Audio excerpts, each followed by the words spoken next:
PM Gunners. Berbicara soal hewan punah, apa saja sih yang ada di pikiranmu?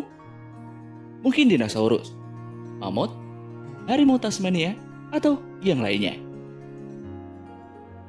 Well, ada satu spesies unggas yang telah punah, yakni burung dodo. Burung yang dikenal tak bisa terbang ini berasal dari Mauritius, negara kepulauan kecil di sebelah timur Madagaskar. Kapan dan mengapa burung dodo bisa punah? Apakah karena ulah manusia atau kondisi alam? Nah, daripada kamu bertanya-tanya, lebih baik temukan jawabannya dalam video berikut. Tapi sebelum kita lanjut videonya, jangan lupa tekan tombol subscribe dan push notification button agar selalu update informasi terbaru dari BMK.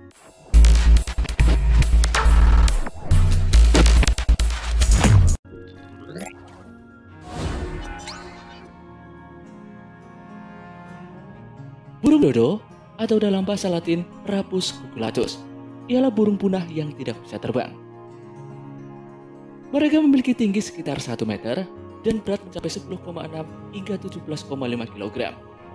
Dodo merupakan burung endemik asal Mauritius, negara kepulauan yang terletak di sebelah timur Madagaskar.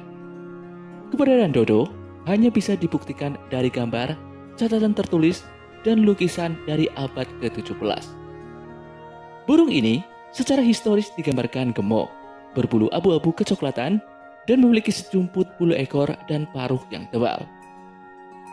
Dodo memiliki kerabat dekat yaitu Solitaire rodriguez yang juga telah punah. Kerabat dodo lainnya adalah merpati Nicobar.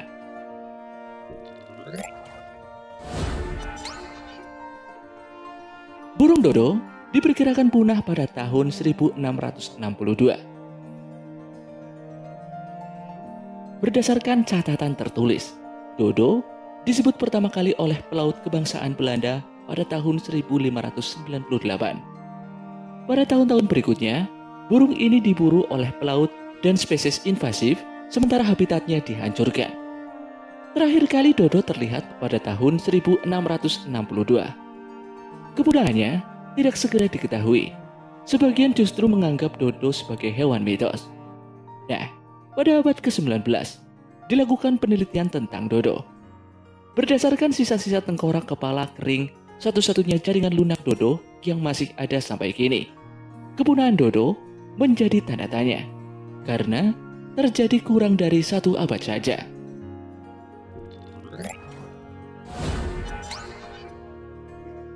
Nah, hewan ini juga tidak bisa terbang, tapi diperkirakan bisa berlari dengan cepat.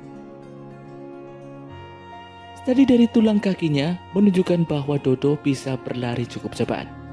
Kaki-kakinya begitu kuat untuk menopang berat tubuhnya dan bisa bergerak dengan gesit. Sementara, sayapnya memiliki ukuran yang kecil dan pendek, sehingga membuatnya tidak bisa terbang. Dodo juga memiliki otot dada dan sayap yang lemah. Mereka tak memiliki predator alami. Beberapa ahli biologi menuturkan bahwa dodo kehilangan kemampuannya untuk terbang karena tak memiliki pemangsa. Akhirnya, dodo pun beradaptasi menjadikan sayapnya jadi lebih kecil dan tidak berfungsi sebagaimana mestinya.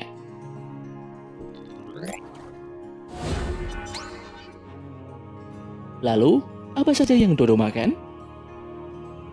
Dodo tinggal di Mauritius, negara kepulauan yang memiliki iklim tropis.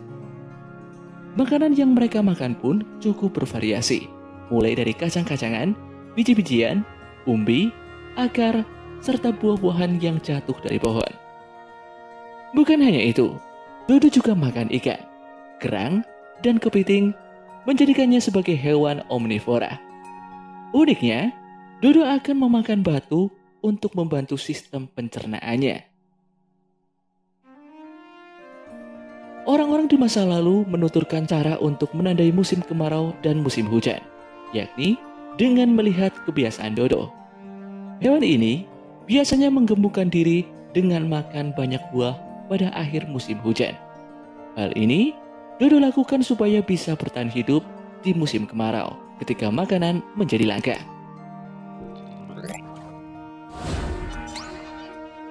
Dodo juga meletakkan telurnya di atas permukaan tanah.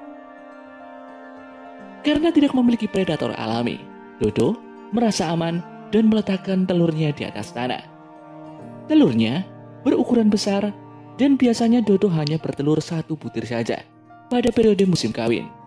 Padahal, unggas dan hewan air bertelur dalam jumlah banyak untuk meningkatkan kemungkinan menetasnya telur tersebut. Nah, kebiasaan dodo inilah membawa konsekuensi tersendiri. Pendatang yang berasal dari Eropa biasanya membawa hewan-hewan yang mengancam keberadaan dodo, mulai dari kera, kucing, tikus, dan babi yang menjadi liar dan buas. Dodo semakin tersudut dan perlahan-lahan mengurangi jumlah spesiesnya.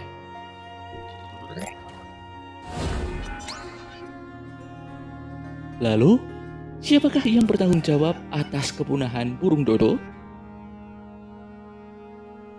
Sebenarnya, hidup dodo baik-baik saja sebelum kedatangan manusia di Mauritius.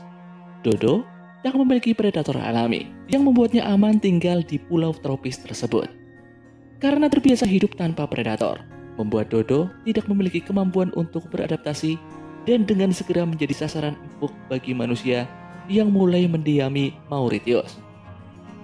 Para pelaut yang tiba di Pulau Mauritius pada tahun 1598 mulai berburu burung dodo. Ya, dodo menjadi sasaran empuk karena mereka tidak takut pada manusia dan menjadi mangsa yang mudah ditangkap. Mereka melakukan pembunuhan massal sampai akhirnya dodo dinyatakan punah pada tahun 1662. Menjadikan bukan?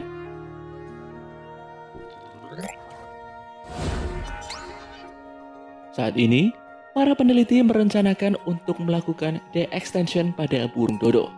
Ini merupakan program ilmiah di mana kita mungkin bisa memperkenalkan kembali spesies yang punah. Memang terdengar tidak masuk akal. Bagaimana cara ilmuwan menghidupkan kembali hewan yang sudah mati? Jaringan lunak dodo diawetkan dan diharapkan bisa dipakai untuk melakukan de-extinction. Rencananya akan dilakukan percobaan pada merpati Nicobar, kerabat dekat dodo. Ini karena DNA keduanya masih memiliki kemiripan.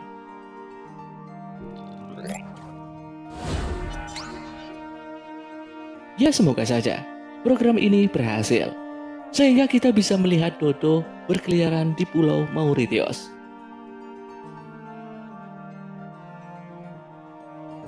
Sekian video kali ini, sampai jumpa di video dari PMGan berikutnya.